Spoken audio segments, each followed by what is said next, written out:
Tell me when you start recording. Okay.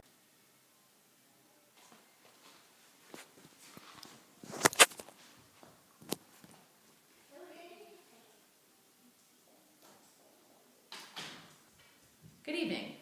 Tonight we're going to talk about cyber harassment and our children. His name was Adam. He was a really good friend of mine.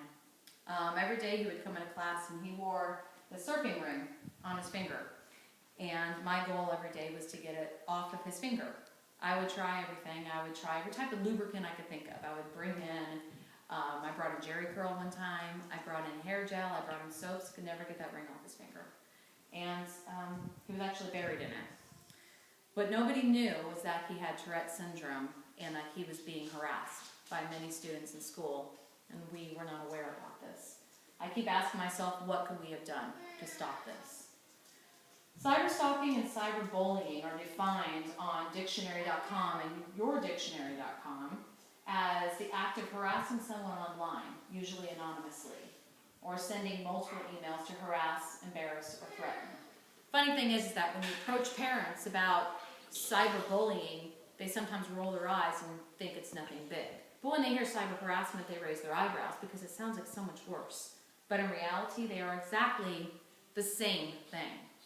And parents need to realize this and what's going on with the cyberbullying that's going on with these students and with these children and the world that we're at today. Because there's children that are dying and committing suicide because of these horrible atrocities. So tonight, I will share with you the facts about cyberbullying and the statistics that go along with those. I'll share you a couple of very sad, heartbreaking stories about a couple students and children that actually committed suicide. And we'll talk about how to prevent bullying and what to do if we don't do something about this horrible act that's going on. Cyberstalking is continuously right now on the rise. Bullying actually accounts for 44% of child suicides. 44%, that is a huge number. This is from, of course, beatbullying.org. There's many other statistics as well that I'm going to share with you. First of all, 43% of kids have actually been bullied online. 70% report seeing frequent bullying online to other people. 68% of teens agree that bullying is a serious problem, and bullying victims are 2 to 9 times as likely to actually commit suicide. 75% have visited a website bashing another student, and only 1 in 10 will actually tell their parent that bullying has occurred or that they've been abused themselves. And the most appalling is 90% of teens who have seen online bullying have never reported it and who have kept silent and not said anything about it.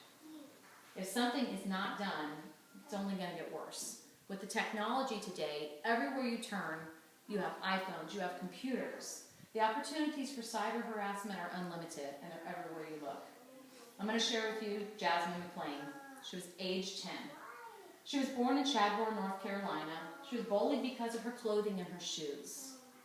She was bullied on Facebook and in school, and she hung herself after multiple posts on Facebook about her clothing and her shoes.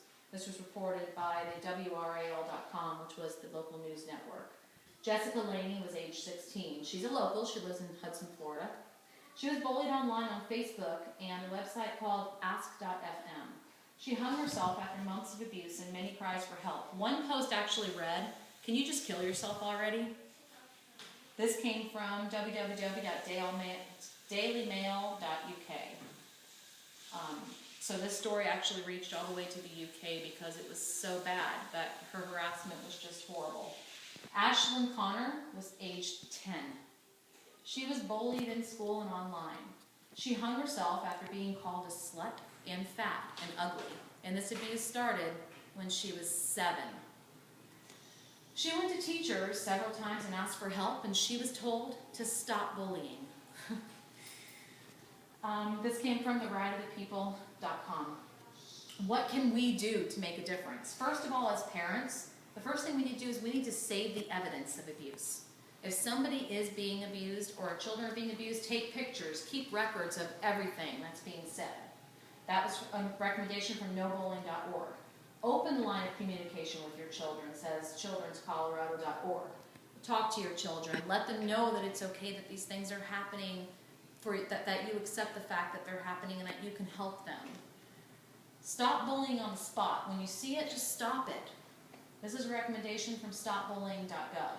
Work on it together. Be on the lookout for websites created to harass, like ask.fm. Kids impersonating other kids, or gossip groups with intent to be mean. Also keep a lookout for direct bullying. This all came from respectyou.com. If we don't fight, there's going to be more cases like Jasmine, Jessica, Ashlyn, or like my friend Adam. Your child could be the one being harassed, or they could be the one doing the harassing. My contribution as a teacher and a parent, first of all, I'm going to have no tolerance in my classroom whatsoever for any type of bullying. Monitor your own kids' school media and what they do on the computer, and teach your children compassion and understanding. When you leave here tonight, remember Ashlyn, Jessica, and Jasmine. Sign the petition to ban sites like ask.fm. Go to www.change.org. Make a difference. Do something about this. And in the event that you witness cyber harassment, call the National Crime Prevention Council at 202-466-6272. Or go to cyberlaws.com/cyberstalking. And know what's going on with your children, know what they're saying, and know what they're doing online at all times. You may be able to prevent something like has happened to a personal friend of mine. Good night, thanks.